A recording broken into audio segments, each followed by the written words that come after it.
Hello, everybody. It's Erin LaFave, and today is the mini lesson on lavender. I'm going to talk about the benefits of lavender for about the next 15 minutes. I do these mini lives every Tuesday at 11 a.m. Central Standard Time.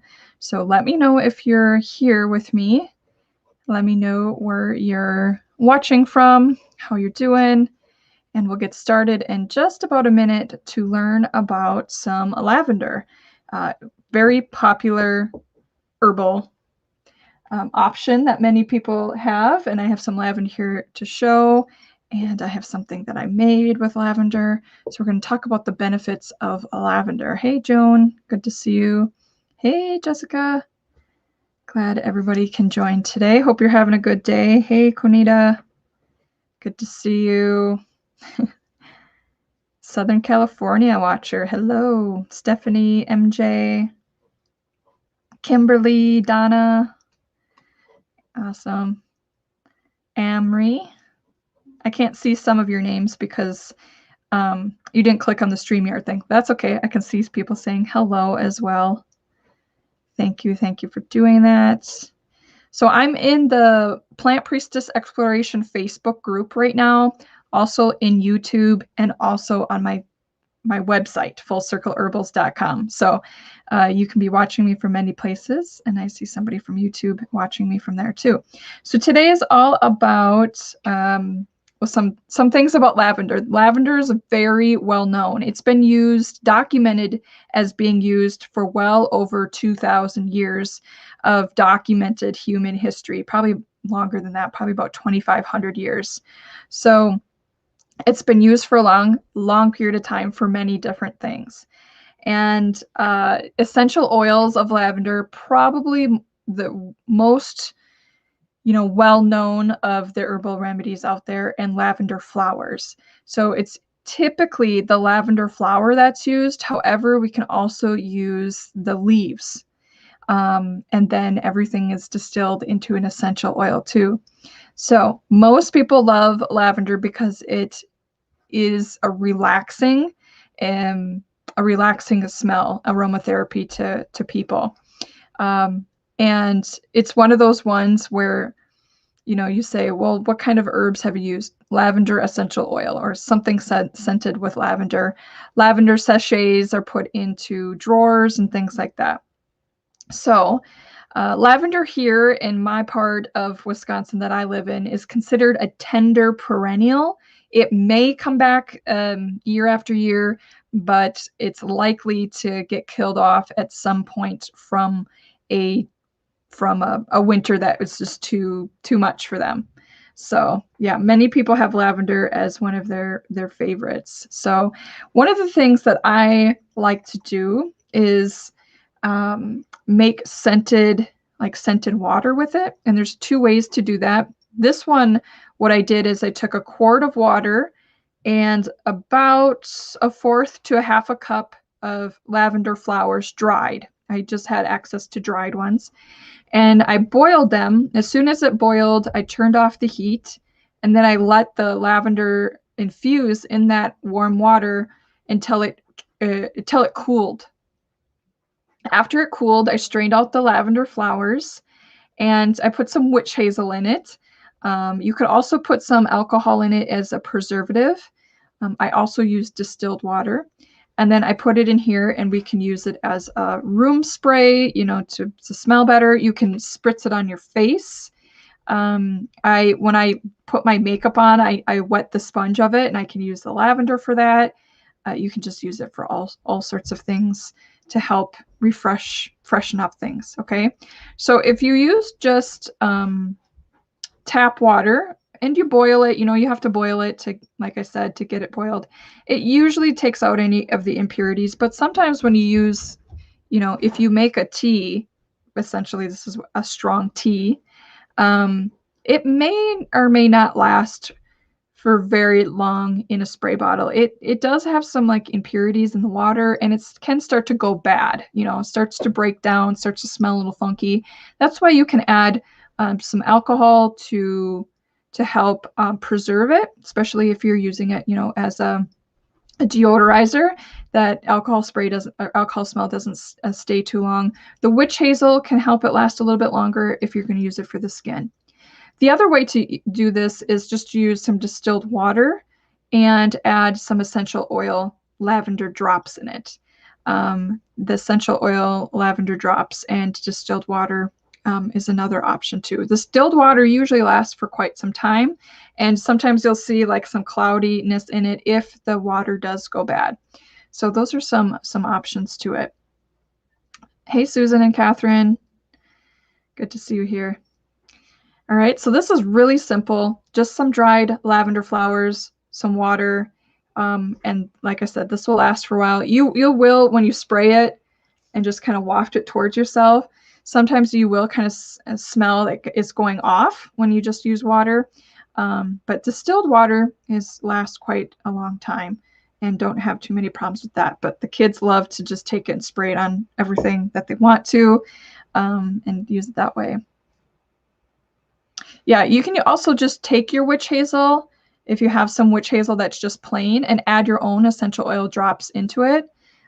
So people say, well, how many? You know, if you have like a 2-ounce bottle, this is much bigger than a 2-ounce bottle, but you know, 2 ounces, you could add 10 to 30 drops of essential oil. Depends what you're using it for. You know, if you're using it for some body care product, body care spray for your face or something, then less, definitely less, 5-10 drops. And also you can spray it in the crook of your arm here to see if it's too strong, the essential oil is too strong in the mixture, because you know, you might get some irritation on the skin. We definitely need to dilute the essential oils when we use them. The only time that I recommend using essential oil directly on the skin, it's called neat, N-E-E-T, using it neat on the skin, is lavender for like a bug bite or, you know, some sort of bite on the skin and you want to help relieve it. Lavender essential oil, just a little bit dabbed right on that area, can also help. Yeah, hearing a lot about essential oils, but are these homemade oil? Essential oils, you can only make them with a still, basically, or some, you know, some method. It's a lot of plant material to make an essential oil. So I just got some essential oils from Mountain Rose Herbs. They have some new kits, and I'll be sharing some options in these of how to use them. But basically, you know, essential oils are concentrated amounts in these little tiny bottles. And, you know, I like companies that have organic, natural herbs if possible, especially when they're this concentrated. I don't want to have any like chemical during the growing process, sustainably harvested and things like that. I think, what is it, 60 rose blossoms for 1 drop of essential oil? It's a lot. So most people do not make their own essential oil. Does lavender take the sting out of a bee sting? I haven't used essential oil for that. I do know people have tried, do use that lavender for it too. Yeah, definitely can help. But again, essential oils directly on the skin, it's a lot. It's, like I said, very concentrated. So if you're just, you know, dabbing a little bit of essential oil, lavender essential oil on those bug bites, and that's, we're not slathering it over a huge surface, just a little bit, that's okay. Yeah, Jennifer, this one that I have is the blend, essential oil blends kit. It's got an organic breathe blend, calming blend, pick me up, and I'll talk more about that kit later. But so the other things you can do with a lavender is you can make the tea a little stronger if you're looking to help like settle the stomach a little bit and you need a bitter. So bitter herbs can help with digestion. It helps get things moving and functioning properly. And you can get lavender to be bitter if you steep it longer. So when I made this infusion of the lavender buds for the scent of the water, I tasted it and it has that bitter quality to it. So it can be used that way if you're looking to improve like and support the digestive system. So when you do make a strong tea of it for, room sprays and scenting things, the water does not look purplish like you would think with the lavender buds. It's kind of a darker color. You can see a little bit of the purple in it, but it's really not the same color. I have also done Easter egg, spring equinox egg dyeing, of taking eggs and boiling them in the lavender, and it doesn't really hold the color on there either. So yeah, some of the other things, some cool things that have been found out through research is that when the plant is before it's going into flower bud mode, it doesn't have its flowers made. Most of the plant constituents, the strongest ones, the ones that are being made the most, are to deter pests, like insects coming to eat on the plant and things like that. So it's in repellent mode, and it's a little bit of a spicier scent at that point. And then, lavender's been used for its antibacterial qualities to it and its insect repelling qualities to it. And it seems like the opposite of what we use it for relaxing and calming. But that's because when the flower goes into bloom and it's just starting to open its flower buds, then the plant constituents change a little bit, and now there's sweetness. It becomes a little sweeter because now they want to attract pollinators to come to them. So it kind of, that if you've ever noticed the smell or the taste of lavender change over time, just a little spicier, a little sweeter, it's really happening. And a lot of the deterrent qualities are in the leaves and the stems and the flowers. When they're in very tight bud stage, they're in deterrent mode. But as soon as they start to blossom, then they're in attractant mode. So you want to be harvesting lavender just as it starts to open, or, you just see those buds starting to open, because then it's got that more sweetness quality to it. So that's how plants can be used for multiple different things. It's like, how can they be used to deter things but yet smell so good? It's because the plant is creating different plant constituents based on what stage it's at, to help it survive in its environment. So I think that's really super cool. Are you supposed to clip the leaves like rosemary? You certainly can, especially like some of the lavender varieties that I have that they don't have big blossoms. I will harvest the leaves to keep them, so that I can have that scent. So here's a bunch like this. And they smell like lavender. Can you do anything with really old dry lavender? Yeah, you can burn it. You can make it into like incense. You can make it into fire starters. And as long as it has a scent that smells good to you, you can be using it for potpourri and making lavender water to spritz around, or using your teas. As long as it has this, smells good, looks good, doesn't have any mold issues going on it, you can still use it. The other thing you could do is add some essential oils to it as like a potpourri, or sachet or something like that. So you can use the plant material as bulk for other things. Yeah. So yeah, you can definitely clip the lavender, and it is a lot, kind of like, it does kind of look like that rosemary. So there's that. I have a lot of lavender. A little bit goes a long way with lavender. This has lasted me quite some time. And I have to buy it in bulk because, like I said, I don't have space to grow a lot of lavender. And it's a tender perennial here. Little pocket, there's a few pockets in Wisconsin where they actually have lavender farms. They can grow it where it's a little bit more mild with the weather and everything.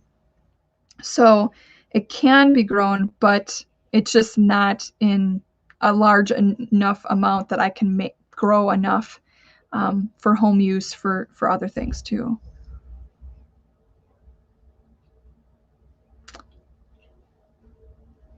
Mm. Oh, somebody was asking if I had a certain variety that I liked. I don't, but there's so many different kinds of lavender species and varieties and cultivars that have been created by humans over time. Some, sometimes their buds are small, sometimes they're big. There's like the Spanish, they call them Spanish lavender, English lavender, French lavenders. Some of them have more prominent leaves. They're a little bit wider than some, but I don't have a particular. I mean, a Lavandula augustifolia is the one that's used, cultivated the most, but that one has there's many variations on that too. Yeah.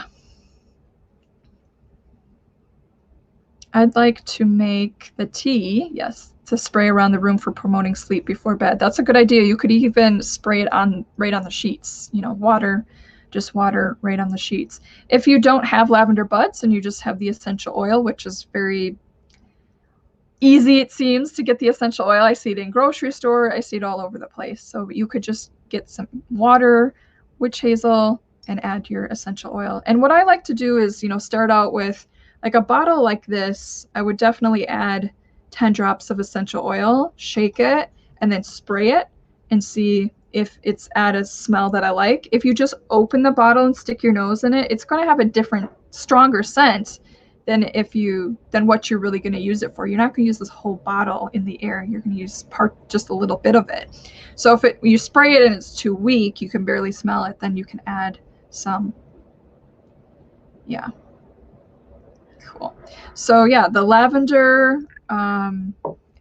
essential oils added to salves, to oils, not only for the scent of it, but because it actually has its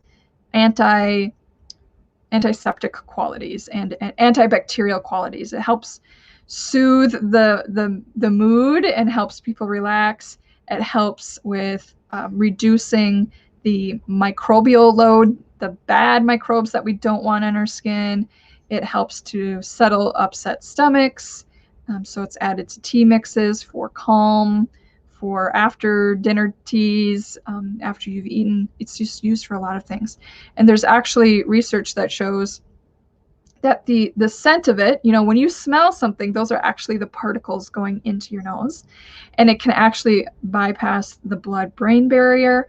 And research showing that it absolutely does help calm people, and is definitely effective in using in stress and trauma, post-traumatic stress disorder, insomnia. It's used for a lot of different things.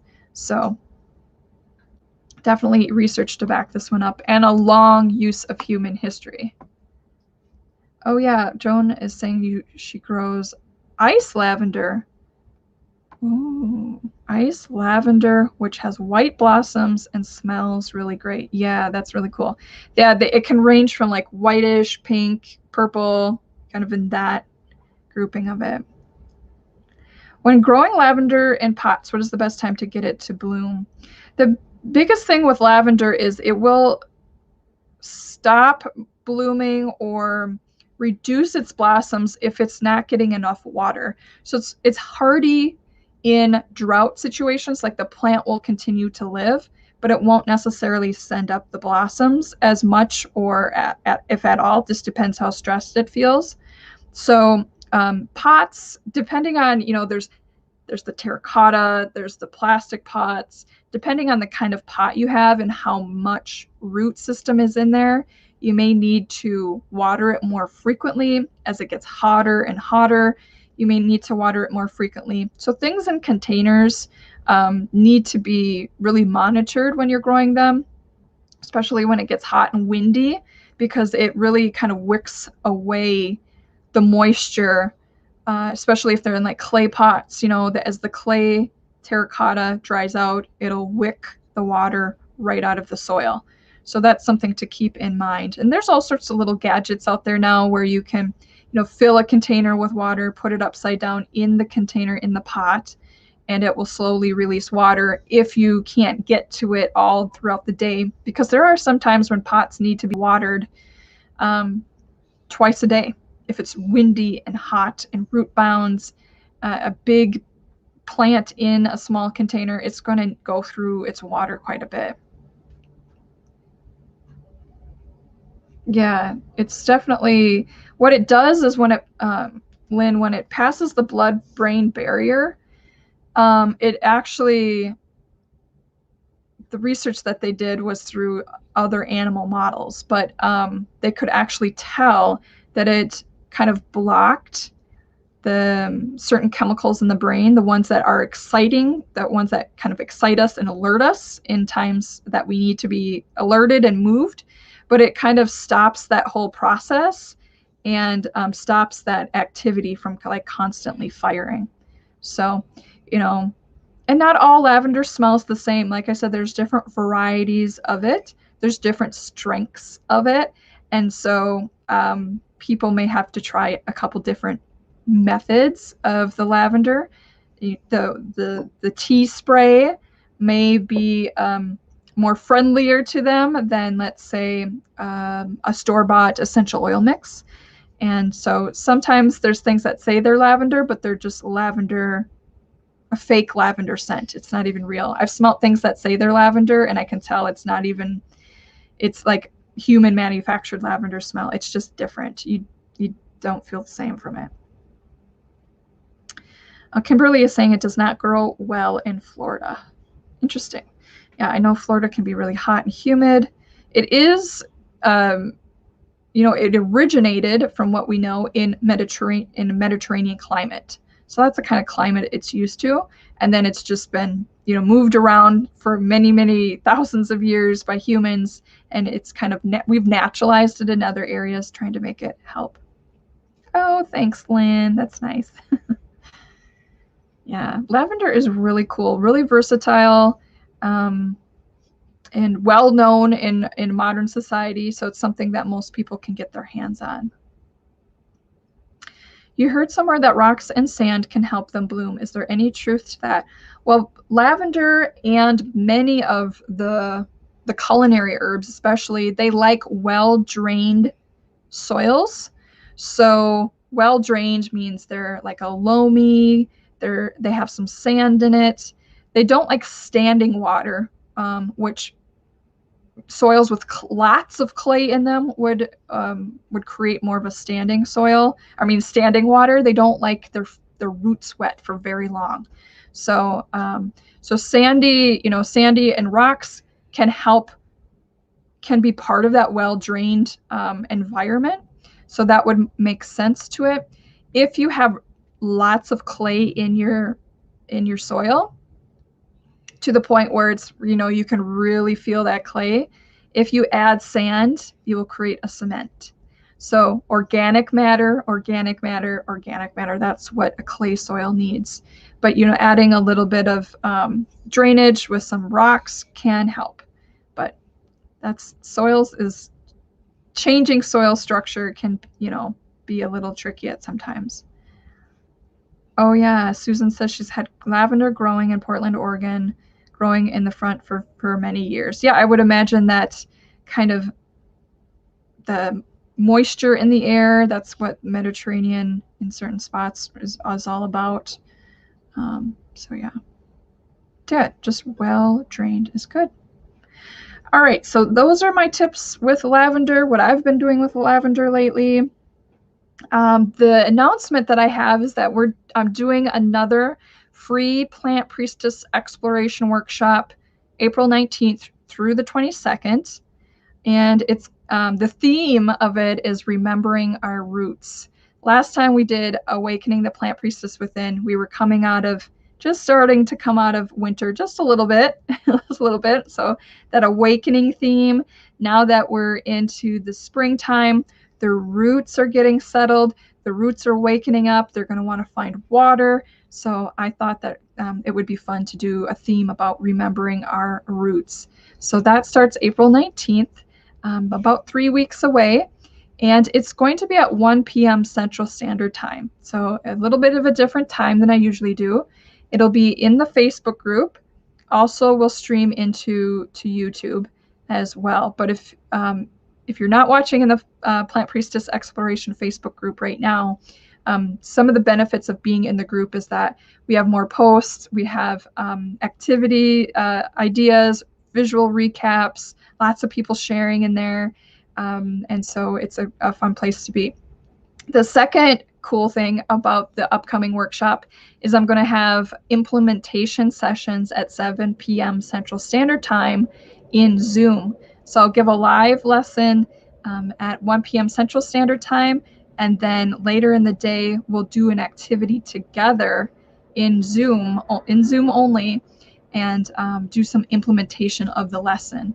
So I have these activity suggestions that you can do by yourself at your home, but then in the Zoom we're going to actually do things together so that you don't have to do it by yourself, and you could set a time to actually do them. You know, things like visual meditation, journaling ideas, other activities that I have that you can try right with us in the Zoom group. Yeah. Okay. So those are the announcements I have so far. Trying to get the things together for the plant spirit medicine retreat. Getting those details out to you. It is in July, and it's going to be in Augusta, Wisconsin. And it's going to be a small group. It's about enough room for about 13 people at the place we're going to have it. And I know that there's a couple spots that are already called for. So I'll be getting that to you as fast as I possibly can. But keep in mind, there's a retreat coming up in July, face-to-face, outside, mainly outside, in July. All right, everybody, have a great day. Take care. Thanks for joining in. Bye-bye.